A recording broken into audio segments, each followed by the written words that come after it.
Hi there, folks. This is episode 77 of the Mel Wright Real Estate Agent Show. We've really got a special guest here, Ross Jeffries. I'm going to let him introduce himself quickly and also give you an intro in what we're going to be discussing, and then he's going to hand it over to my co-host. Off you go, Ross. Thank you. My name is Ross Jeffries. I am a master trainer and practitioner of neurolinguistic programming, NLP, and a master hypnotist. I've been doing both practices for 28 years. And for the last few years, I've been assisting sales professionals in using the power of what I call stealth persuasion to double or even triple their closings, conversions, and sales through the power of invisible influence. What I'm going to teach you today are some ways to, and I hate to say mind control, let's say mind direct your client or prospect to take the actions that you want them to take. I want to give you a little bit of formula here, a little bit of the propositions that make this all run before I go into the word for word stuff. Oh, that sounds great. So I'm now going to introduce my co-host, Thomas. Go on, Thomas, introduce yourself.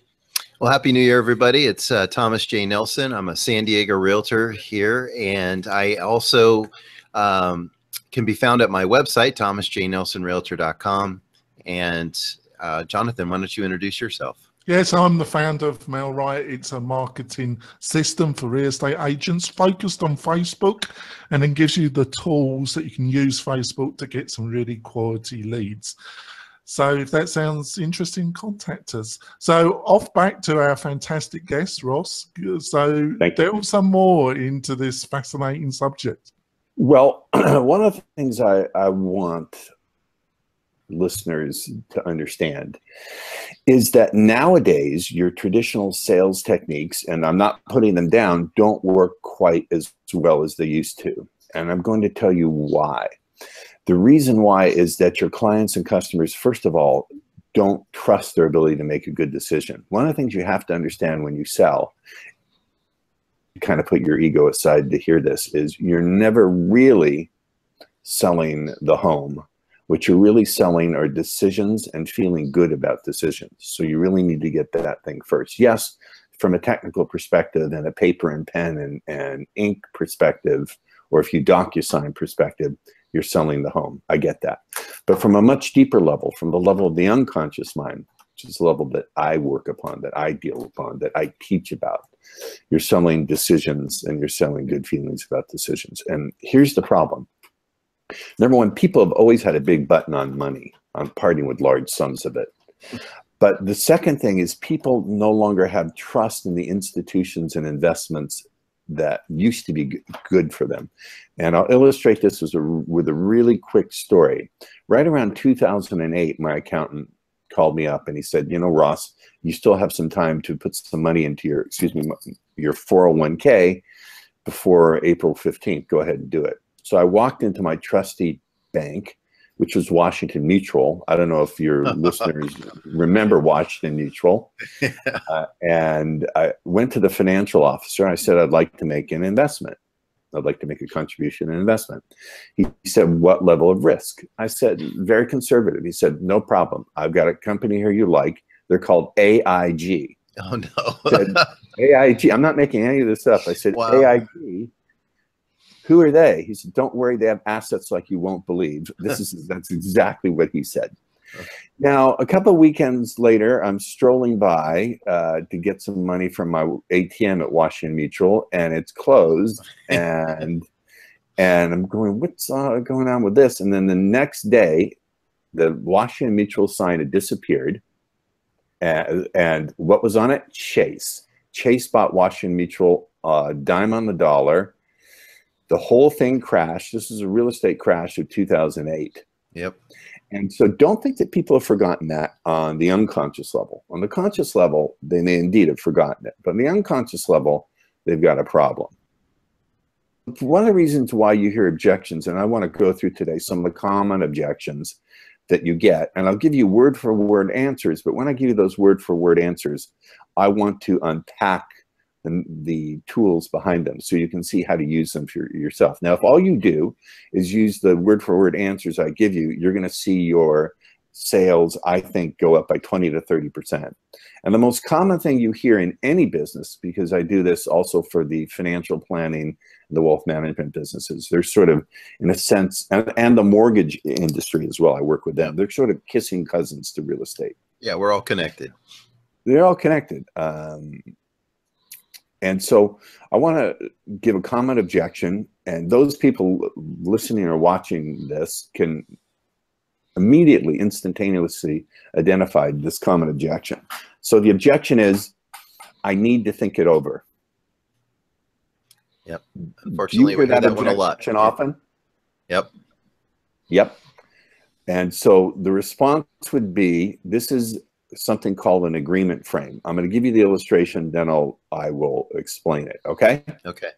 You be the objector. Say I need to think it over. Yeah, Russ. You know, I'm going to need to think that over. I agree. You need to think it over, and that means I haven't yet done a good enough job at helping you to understand this is a great decision. What would I need to explain to help you find the clarity to really want to do this?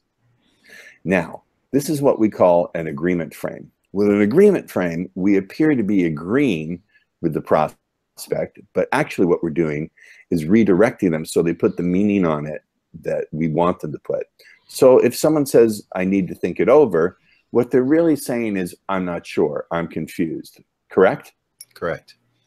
So I agree you need to think it over. So by starting with I agree, what does that do? It means it gives the illusion that you're listening to them. Of course, you should listen and you care. So that means you're not doing what they expect. Usually, when someone says, I have to think it over, what's the typical response that you try? I would get defensive probably and start asking, why do you need to think it over? Or, Right. you just start to backpedal. You either backpedal or you confront.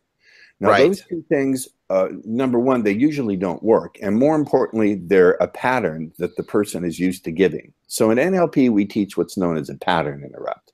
When you interrupt someone's expected pattern of response, then what you do is create a state of temporary suggestibility. So the first thing, I agree you need to think it over. So that they're going to have a temporary pause in their mind saying, what? He's agreeing with me? Right. And that means I haven't yet done a good enough job helping you to understand this is a great decision. That phrase, and that means, is what we call a linkage phrase. It's redefining what the meaning of their objection is. It's saying to them, here's why you need to think it over. And that means I haven't yet done a good enough job helping you to understand this is a great decision.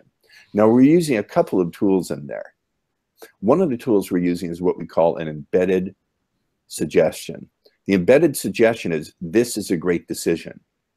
Now, if I'd come back directly and said, hey, this is a great decision, you don't need to think it over, what do you think the response would be? Yeah, they're going to feel like they're being attacked or they're going to get defensive with you. Right. So what we do is we embed that suggestion inside of a sentence. So when we say, and that means I haven't yet done a good enough job helping you to understand this is a great decision.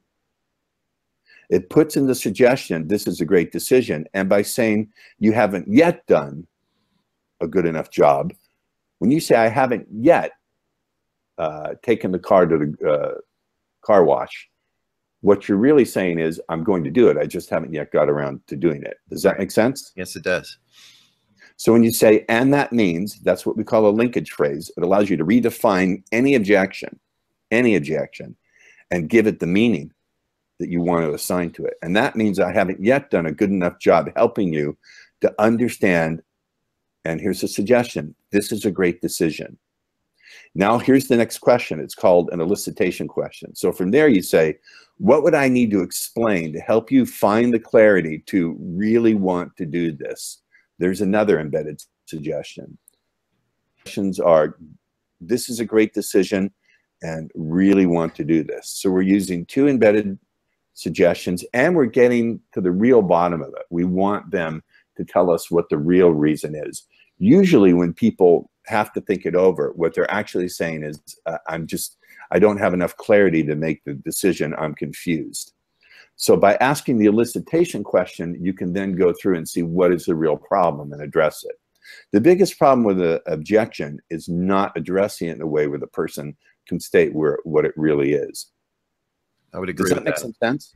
Yeah, absolutely. That's, you know, when I've had something tank that I was hoping to put together, that's often the feeling I'm left with is I didn't unpack it enough for them to make a decision, but I didn't know how to go about doing that beyond what I had already attempted. Right. I want to go over this word for word. Well, people are listening to this or watching this on a video cast, so they can repeat it for themselves.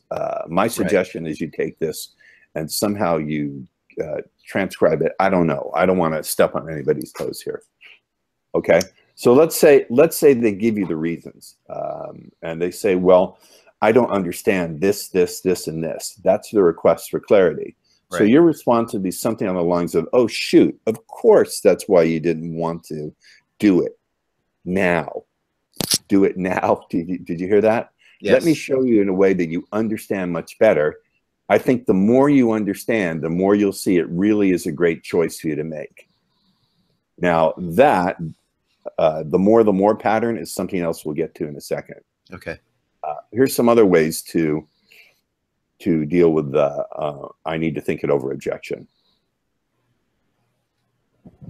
Another way to do it is to redefine what the meaning is a different way. So if they say, I need to think it over, you can use a counterexample. Counterexample would be, and this is wicked one. So you play the objector, say, I need to think it over. I'm going to need to think it over, Ross. Well, have you ever taken a long time and still made the wrong decision? Yeah, I guess that has happened. Yes. And then you say the following, maybe it's not about the time you take. Maybe it's about getting the clarity you need to realize this is a really great decision. Why don't I explain a little more? So like you see what we're doing? We're giving a counterexample. Right. You like that one? I do, because it's everything you're given us so far is so contrary to what people are typically experiencing. Exactly. It's contrary to their way of thinking. And when you, one of the tools I teach is when you break people's pattern or even confuse them a little bit, it creates a temporary, and I want to make this very clear, a temporary window of confusion. And when people are a temporary window of confusion, and that leads to a temporary window of suggestibility. Now, if you have an issue with the word suggestibility, then think of it in terms of willingness, that people become more willing to make a decision, more willing to buy. Remember what I said, one of my primary axioms, and there's, I think, 7 or 8 of them that I teach in my training courses or workshops or breakout sessions, etc. And that principle is that, again, you are not selling the property, you're selling decisions, and you're selling feelings about decisions. And the other principle I teach is confusion used at the right time and used artfully can be very, very powerful. Now, doesn't this go contrary to what you're told? What you're Absolutely. told is, what you're told is a salesperson is always make the message clear. Now that's true. That's true at the right time. That's true at the right time. But there are times when creating confusion is very, very useful, very, very important. Now, I don't think you've heard this from any other guest because I have a much different angle on this. So here's another one that I'm sure you guys get. Why should we list our home with you? Yeah. Do you think that's a typical one? It is pretty typical. They want you to qualify yourself to them. Exactly. Now I have 2 responses to this. Okay. And I'm sorry. I'm kind of, you can see, I'm kind of like smiling to myself because they're really wickedly strong and they're wickedly powerful. Okay. Okay. So you go ahead, hit me with that one. Okay. So no, I'm sorry. I forgot what the objection I'm giving you is. Good. You already forgot. No, the objection is, why should we list our home with you? Oh, that's right. Why should we list our home with you? Okay, so I'm just going to give it in real world. You know, Ross, we've interviewed a couple other agents, so why should we list our home with you? Here's the response. Well, I could list lots of reasons, and the more you listen to them, the more you probably think to yourself, oh, they're the one. But why don't we go through what you're most looking for in a listing agent, and you point to yourself subtly, and see if we make a good fit. Now, let me explain how that one works, okay? Okay. So they say, why should we list our home with you? You say, well, I could list lots of reasons. So you're incorporating their term into your response. Okay. And here comes the really wicked part. It's called the more pattern. The more pattern. The more you listen to them, the more you'd probably think to yourself, oh, they're the one. Now, this is a really wicked pattern. You're taking the behavior they're doing, listening, and you're telling them what they're going to think. The more you listen, the more you'd probably, and here comes what I call, and this is very complex. Please understand, I'm trying to take what I would do in a one-day training or a weekend training and to pack it all into your 40-minute webcast. Understood. You understand? Yep. Well, I could list lots of reasons. That's called incorporating their term. And the more you listen to them, the more you'd probably think to yourself, and this is where some people are going to get a little ooky on whether it's okay to use tools that's powerful. Think to yourself is what I call a trance phrase. Think to yourself, find yourself. These are all phrases that imply and trigger an unconscious process. I'll give you an example in ordinary life, and then we'll return to what I'm talking about. Okay. Did you ever just find yourself reaching for the refrigerator door? You find yourself in the refrigerator and you don't remember taking the steps to get there, or even what you're looking for? That ever happened to you? Too often.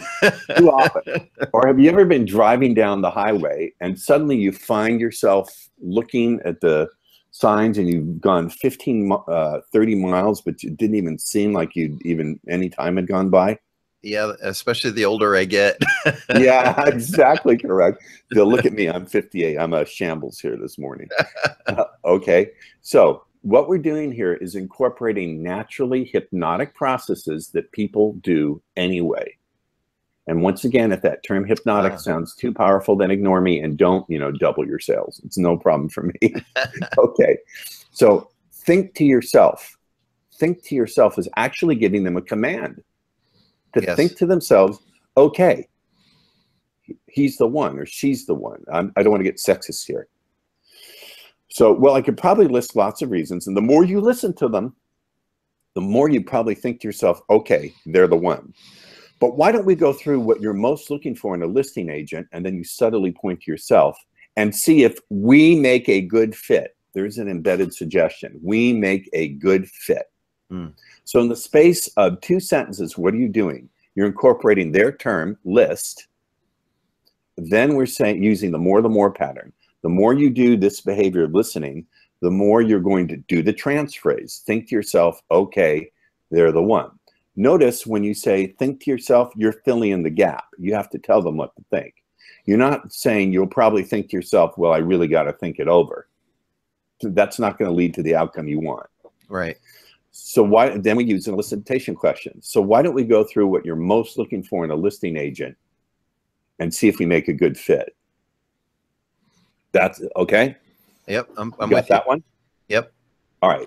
So basically, Ross, by doing that, you're getting them to verbally persuade themselves to hire you, because basically you're linking yourself suggestively to the main reasons, the main things they're looking for an agent.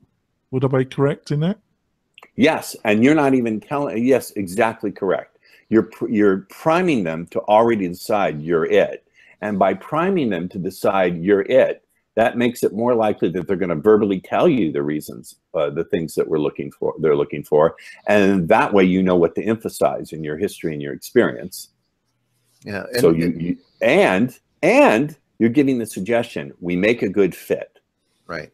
So in that space of 2 sentences, you're bombarding them, what I would say, with 4, maybe 5 hypnotic tools. And again, this is actually easy to use. Once I teach you, once I train you, once I consult with you, you'll see. It's very overwhelming to hear it at first. Now, the fact that it's overwhelming or seems different is only a sign that it can give you results that are different than what you're used to getting. Because it's the ways of thinking and acting that stand so far outside of what we're used to doing that hold the potential of bringing us the results that are so far outside of what we're used to enjoying. Does that make sense? It definitely does. But before we go for our quick break, I just want to recap a couple of things quickly just to see if you feel we've got the gist of this. What I got from our initial discussion, Ross, is, you know, if you just ask a possible client, you know, what are your objections, you're probably not going, they're not going to tell you. And it's interesting. It's interesting why they won't tell you. It would probably save a lot of time, but they just don't want to do that because they feel they're in a negotiation or choosing state of mind. So I find asking that question is practically a waste of time. But what you're suggesting is a number of techniques and question methodologies that really opens up the possible client to finding out what are the real objections. Would you agree with that? Yes, and I want to add in, we're giving them suggestions that they're going to listen carefully, and the more carefully they listen, the more they'll convince themselves that you're the right one. Right. And then, so they're already convinced on an unconscious level, and then they're going to give you the conscious things that they're looking for. But remember, 90% of the decision-making process is made in the unconscious anyway. The 10% of the reasons why, those are just ways of making them feel good about the decision. It all comes back to that formula that I gave you in the beginning. You're not selling the property. As much as you are, on one level you are, I get it. But what you really do is selling decisions and good feelings about decisions. That's the point I want to make. I think that's great. We're going to go to our break, folks, and we'll be back in a second to learn more about Ross and how you could improve this whole process that we've been discussing. Be back in a minute, folks. We're coming back. We've got our great guest here, Ross Jeffries. Been really roast in the conversation so far. Like to take over again, Ross, and give us a bit more insights in this process you've been describing. Yes. So let me give you some more of these. Here's another response to why should we list with you? Okay, this one's a little more wordy, but it works just as powerfully. I'll give it to you word for word, then we'll unpack it, shall we? Yeah, let's do it. Okay, Mr. and Mrs. Jones, assuming it's a couple. I don't know the actual factual situation. Mr. and Mrs. Jones, only you can, and I'm going to lean on the trans phrase, only you can decide for yourself. That, once again, is a trans phrase. They're going to go inside and decide for yourself. Only you can decide for yourself. You want to choose me. There's a suggestion. So we have a trans phrase and we have a suggestion right off the bat. Excuse me. Bless you. Bless you. The information I'm revealing today is nothing to sneeze at. Yeah. Mr. and Mrs. Jones, only you can decide for yourself. You want to choose me. And I never want you to do that for any reasons other than the ones that stand out for you. So here's another suggestion. Do that. Decide for yourself. Do that. Choose me for any reasons other than the ones that stand out for you. That's a suggestion that they're going to go inside their own mind. They're going to find their own reasons to choose you on an unconscious level. This is a command, and I know it may seem a little complex. Remember, I'm doing what I would teach in a 90-day private consult program or a weekend seminar, or weekend training, trying to compress it down here. Understood. So only you can decide for yourself. There's our friend, the trans phrase. Here's the suggestion. You want to choose me. I never want you to do that. So the command, do that, the command, choose me, the trans phrase, for any reasons other than ones that stand out for you, right? So on the unconscious level, you're commanding them to choose you and to find their unconscious reasons. A truism. A truism is a statement that everyone agrees with. But as every sharp person knows, the first and most important step is gathering the right information. So you know, and here comes another suggestion, you're making the best choice. I want that certainty too, so we can make sure we're a good fit. There's another suggestion. What are the top things you're looking for when you decide you want to list? So now, after giving them all these suggestions, all these commands, all these trans phrases that they're already going to pick you, then you're going to ask them what the top 3 things are, the top things they're looking for, so they can get more clarity and you can get more clarity that you fit. But really, you're only doing that to give them some a good feeling about the unconscious decision that they've already made. Right. Does that make sense? Yeah. Yeah. I mean, you're basically freeing them up to be their true self in that moment, so that you can get to the heart of the matter instead of getting stuck out at the gatekeeper that is their defenses that stop a lot of us salespeople. And we're always looking for that gate to get in. Actually, with all due respect, and I do respect your experience, you're far more experienced in the field of actually selling real estate than I am.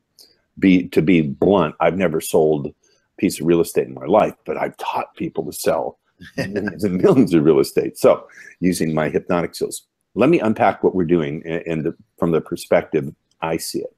Okay. From the perspective I see it is we're bypassing their conscious mind.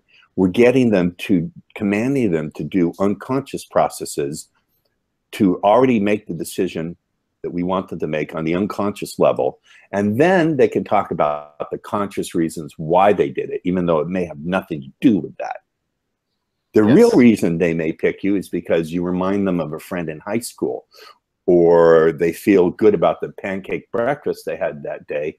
And while they're talking to you, they feel that good feeling in their stomach. I took a course in law in the summer of my college career, which was very unillustrious. And one of the people, the professor was talking about the breakfast theory of law, that the judge makes a decision because he had a really good breakfast or a really bad breakfast. The bottom line is we're commanding them to go inside and do an unconscious process, but we're doing it in a very clever way where they don't catch it. It sounds like a normal, ordinary conversation, does it not? It does. Oh. And then we're telling them to, and then with the question, it's called an elicitation question. What are the top things you're looking for when you decide you're going to list? That's another suggestion. You're going to list. Did you hear it? Yes. And then when they list those things, it makes it easier for you to identify yourself with those things. You can pull them out in your record, your history. But really, listing those things is just a way for them to get a good feeling about the unconscious decision they've already made. Right. And I think I don't want to make anybody wrong. A lot of the sales techniques you've been taught can work to some extent. But the problem is they're either appealing to the conscious mind, or they're expecting your prospect to know things that they just don't know. Right. Or they don't recognize that decisions are made on the unconscious level. So again, I'm going to bring it back to the same thing. You're selling decisions and good feelings, not the home. Number one thing to sell a decision is to get the unconscious mind to already make the decision before you go for the actual factual reasons. Russ, can I ask you, like, when you get to that point, like you just said, where you get them to list maybe their top 3 reasons, right. Do you, you've already technically got them to agree on that unconscious level. So how much do you dive into those reasons without like overselling it? You know, am I making sense? I wouldn't go too much into it unless they ask for more clarification. Okay. And they're basically you could undo everything you just did. Well, I don't think you could undo anything. This is really powerful. Okay. Excuse me. But when they ask for it, they're going to tell you what those things are. Okay. Because you said, you remember the question? Yes. What are the top things you're looking for when you decide you're going to list with me? Right. All right. Decide you're going to list. By the way, what does that do? That takes the behavior, stating the things they're looking for, and links it to the decision they're going to list with you. So that's another really clever twisting in of the knife, so to speak. Right. All right. And I know we've heard this one. Everyone in the audience is probably sighing to themselves about this one. Your commission is really just too high. Yep. Right? Who hasn't heard that? Have you heard that one? Oh yeah, I deal with it all the time. All right. I'm going to give you something that will wipe out that objection 90% of the time. What would that be worth to you as a bottom line number? Well, these days it would be worth a full % at least on every transaction I do. which comes out to what in actual dollars? Well, in San Diego, on average, that's about $5,000 to $10,000 a deal. All right, I'm going to give it to you. I'm going to give it to you free. The reason I want to give it to you free is not only just to make a good interview, but because what I'm proposing is so absolutely, maybe it doesn't seem out there, that the only way I can prove it, that I'm someone worth talking to further, is to give this away and let people try it for themselves, if it's not too complex. All right, your commission is really too high. So the first thing I would say, and I'll unpack it, Mr. and Mrs. Smith, I don't want to waste your time, and I certainly don't want to waste mine. Now, what do you think that's establishing right there, right then, when you say that? You're showing them some respect for the time, and that this might not be a fit if it's coming down to price. Right. I don't want to waste your time, and I certainly don't want to waste mine. That implies something. It doesn't state it. It implies that you're really busy and that you're in demand and that you don't have to have the deal. Okay. Now, when you come from a position of not needing the deal, well, I don't need the deal. I like it, but I don't need it. Right. Where does that put you in terms of who's got the power in the negotiation? Right. It gives you a lot more leverage than they were probably presuming. Yeah, they're presuming that you're going to beg for their business. You don't beg for their business. You say, in effect, hey, don't waste my time. But you say it in a nice way because you start by saying, I don't want to waste it. You're breaking their expected pattern of thinking. Right. They expect you to either argue and give reasons or to beg, correct? Correct. Or get flustered. We're not going to do any of those things. When you interrupt the pattern,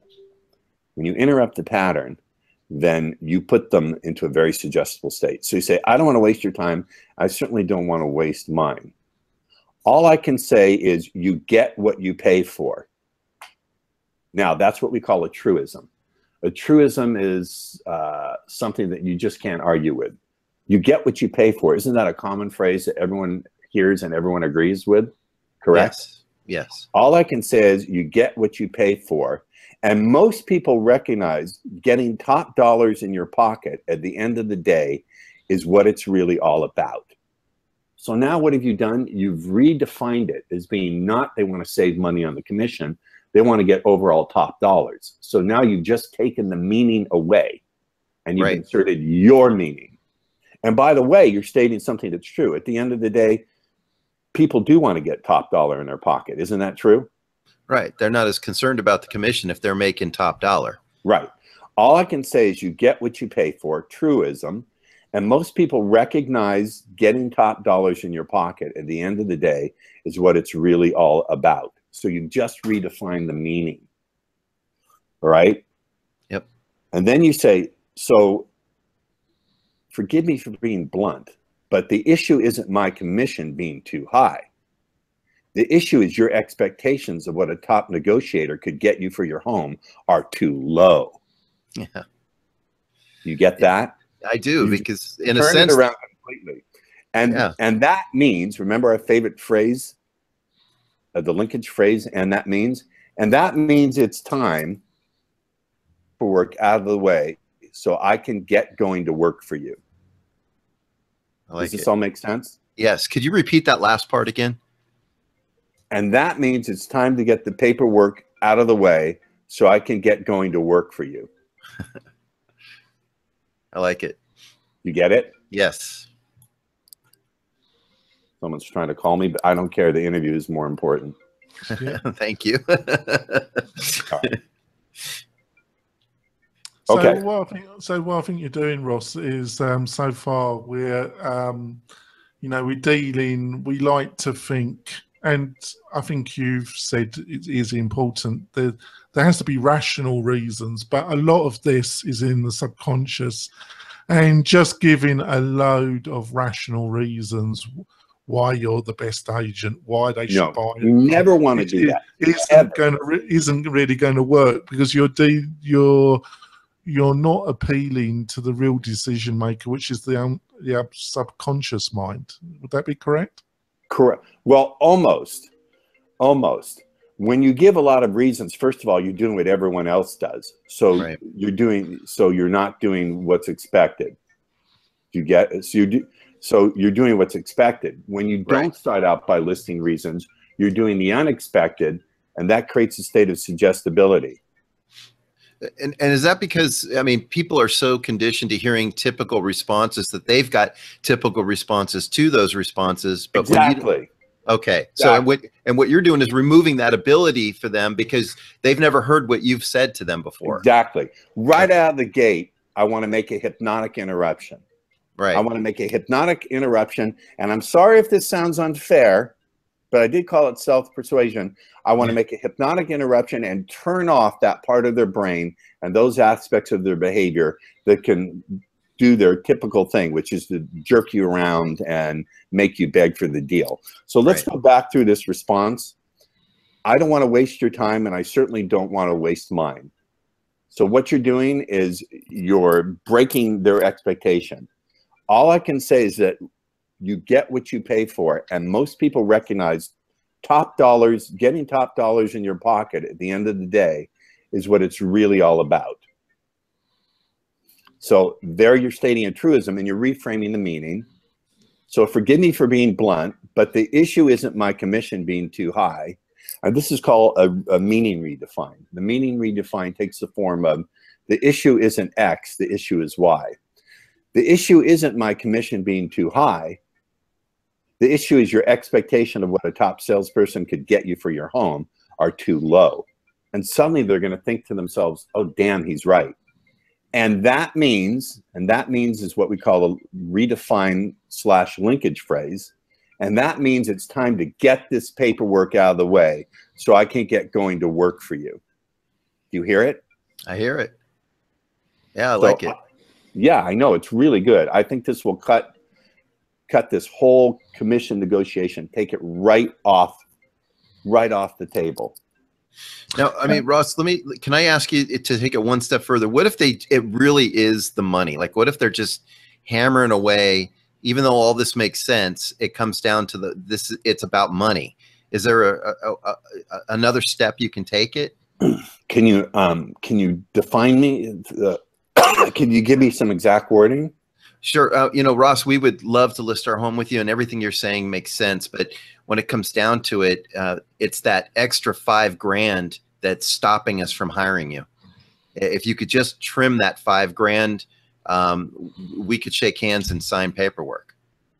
I have a generic one. I have a generic one for that. It would take me time to find it because I prepared a special sheet for this program. I labored over it for a couple of hours because I know this is really important. Here's what you'd say. I'd say something around the lines of this. I'd use my 3 magic phrases. There are 3 magic words that you can use to put almost any objection on hold, at least for a little bit, to give you a shot to get around it. Okay. I would say, so say that to me. Give me that objection. So Ross, we're ready to sign paperwork with you and hire you, but the problem is that it's the full 3% you're going to charge on your side. If we could just trim it down by $5,000, we could hire you. I'd say something along these lines.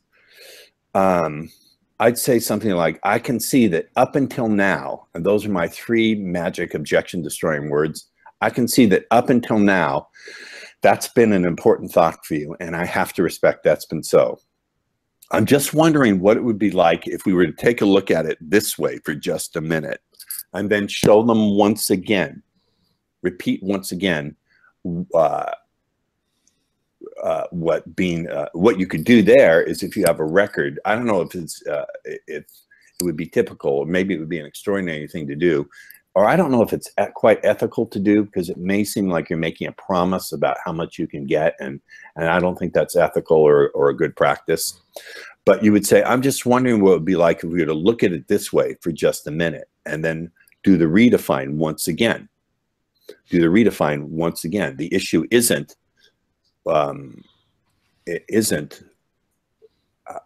I forget the exact words, but you see my point. It gives you a chance. Well, you know, and there are sales stats that we pull that you know, we're not promising anything, but we can show them that typically in today's market, this is what you can expect with an agent that is competent enough to achieve that, so to speak, you know, without going too much into detail. But so there are stats to back up some of these claims. Right. Now I have one here. If you give me a second to find it, a really good one here. That really good one here, and darn it, I came up with so many of these about a way to make it so as they walk through the home, they're ready to buy and to make an offer that very day. And damn it if I can't find that. That makes me really unhappy. But it was a good one.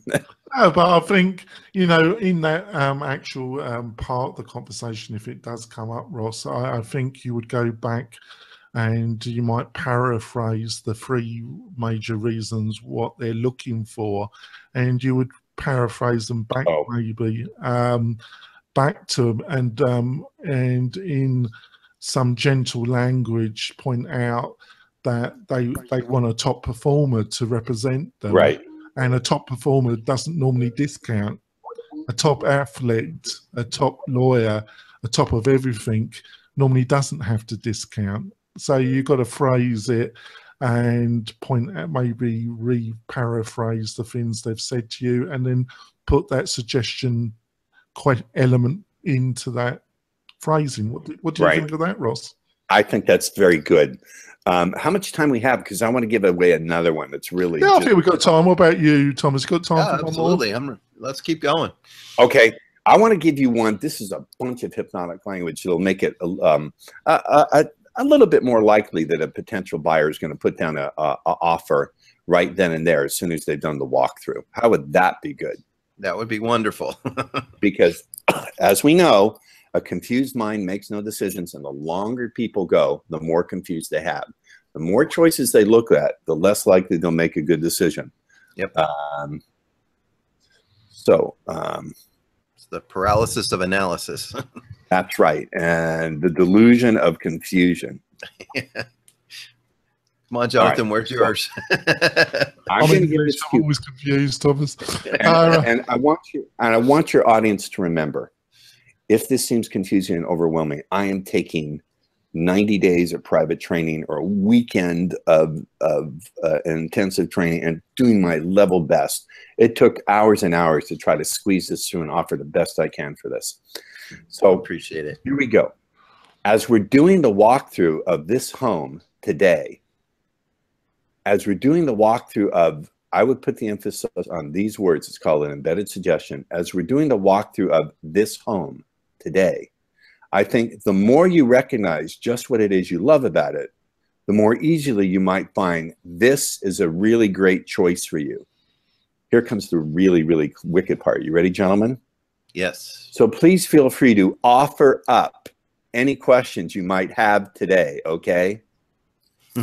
Already put an offer out there. Did you hear that? Yep.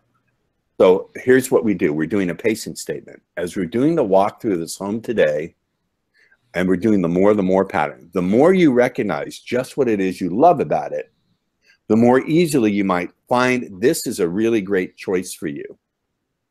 There's the suggestion.